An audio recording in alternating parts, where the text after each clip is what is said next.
I think it's really important to study history because we have to learn where we came from as a people, as a country, as a culture.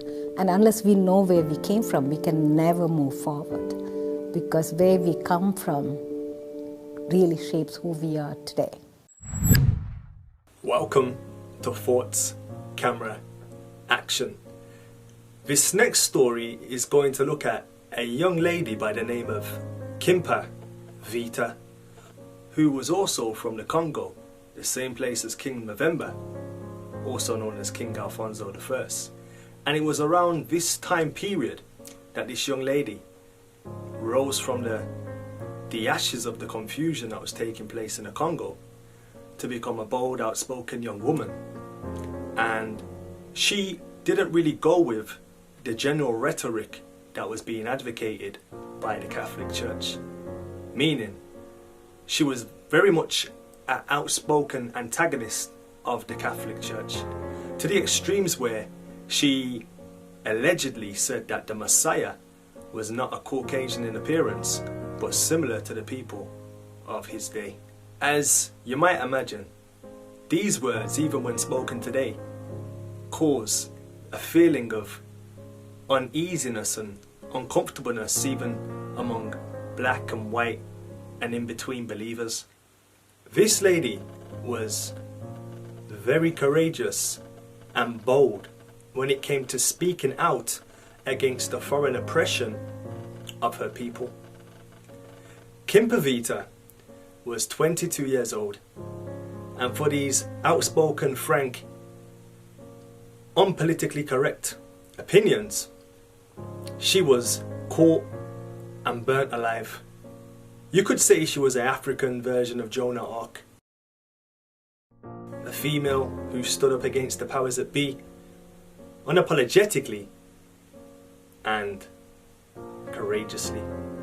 This story will seek to just give you an overstanding and an insight into the life of Kimpa Vita, and as always, provoking thought.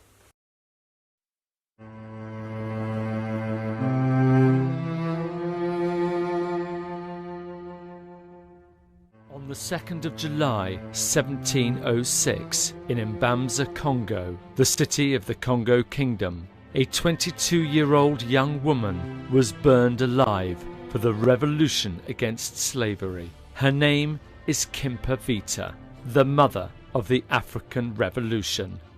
C'est comme ça que je la vois, une jeune femme audacieuse, courageuse, qui s'est sacrifiée pour ses idées, pour son peuple, et qui était une espèce de porte-flambeau de la liberté des peuples africains.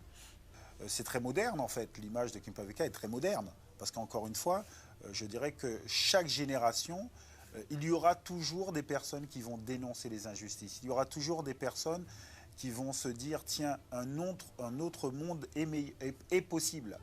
Kimpa Vita, je pense qu'elle a compris qu'en fait, il fallait ne plus accepter la condition des Noirs dans son pays, et donc de se révolter quelque part. Et ce qui était très important aussi pour moi, c'est montrer aussi qu'en règle générale, souvent, le changement de société provient aussi des jeunes. Parce que quand elle a pris conscience qu'elle pouvait justement mettre en question la société dans laquelle elle était assez jeune. Et donc elle a créé ce mouvement derrière elle pour dire voilà, soyez fiers de ce que vous êtes, soyez fiers de la couleur que vous avez. So she was one of the priests or priestesses that helped the people solve their problems. And so she began to preach, again, that they were the people of the book, that Yeshua was black, that Mary was black. Imagine this African Congolese woman in the 1700s preaching this message around the countryside, centering her people, our people, in the scriptural story. Again, this is not new, but many times when brothers and sisters from Africa and even people like Prophet William Crowdy from America in the 1800s would say that we were the biblical Hebrews, it would be ignored. Unfortunately for this sister, she was killed, and when she was killed, they ground her bones to a powder. That is how dangerous the message of who the true Hebrews are is. They grounded her bones to a powder to try to get rid of her. But over the past few years, people have been uncovering her because she was indeed a prophetess. She was saying what many of us are saying now, hundreds of years ago. The 15th century was a time when the legacy of powerful African kingdoms were wickedly invaded by the West. The African people's rich and plentiful history was interrupted by slavery, genocide, and the deportation of Africans to new lands. The Great Kingdom of Congo was no exception. A century later, in 1704, a fearless young woman decided to fight for her country. And while she tragically met her demise and was burned alive on the 2nd of July 1706, she will always be remembered throughout her kingdom as Kimpa Vita, the mother of the African Revolution. Elle a résisté et elle a posé des questions de conscience, nous permettant d'oublier la trahison. And when you look at many of the Bantu languages spoken in the Congo, you see many Hebrew words. So some may try to call her Catholic, some may try to say, oh, she was just a crazy woman. But actually, now the proof is coming out that many of the people in the Congo are actually Hebrews. And this was a sister doing this work when many of our people were being taught a false gospel. She was trying to teach her people the true good news of the word of Yah. Because some say identity doesn't matter, but if identity didn't matter, then why were the colors of the people changed? And so I just want to say her name, Kimpa Vita. And I want us to say her name, to remember her, to read about her, Google her, teach your kids, especially your young girls, about her. Right now, there are so many Congolese immigrants in America. My old roommate, Barbara, used to work with them as a sister from Tanzania. And we hear about all types of refugees. We hear about refugees from the Middle East. And we should welcome all the strangers and the refugees among us as believers. But how come no one ever talks to you about the Congolese refugees that are being dumped in hoods all around America to fend for themselves? And they've been raped, they've been traumatized. The Congo has been under attack. Even with King Leopold, what many people don't know is, yes, there were small numbers of Congo people taken into slavery. But what many people don't know is that actually there were basically rubber plantations in the Congo. So there were some of our Hebrew family that were enslaved, living in the same conditions we did here, but maybe being able to keep their language and keep their customs, but they were on their own land. And that's a whole nother level of trauma.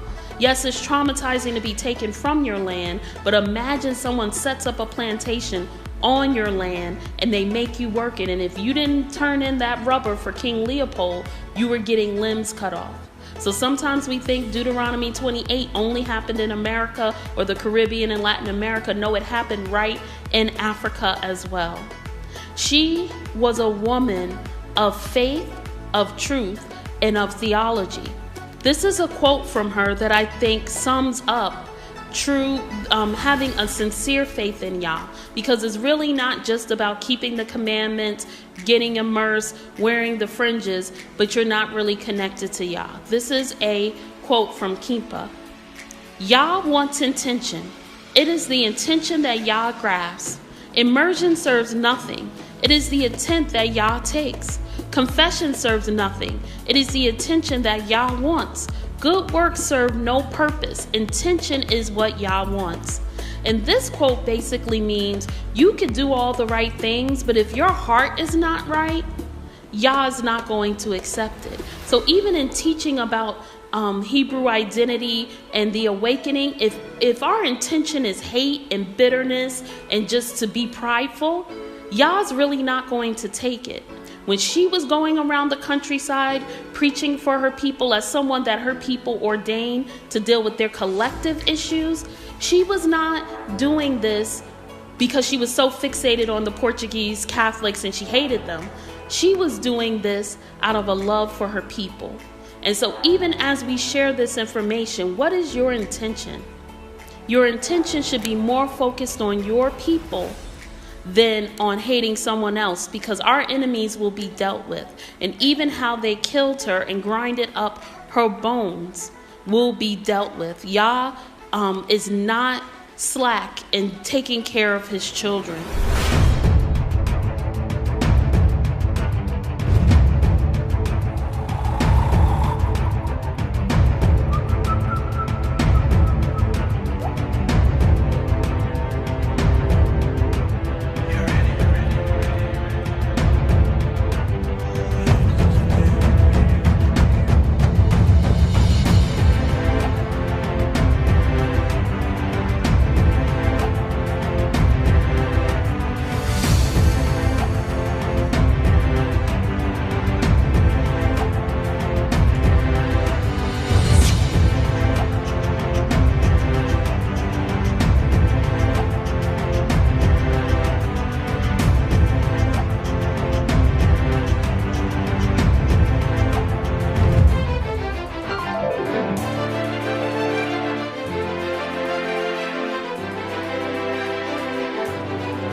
Thank you for watching False Camera Action.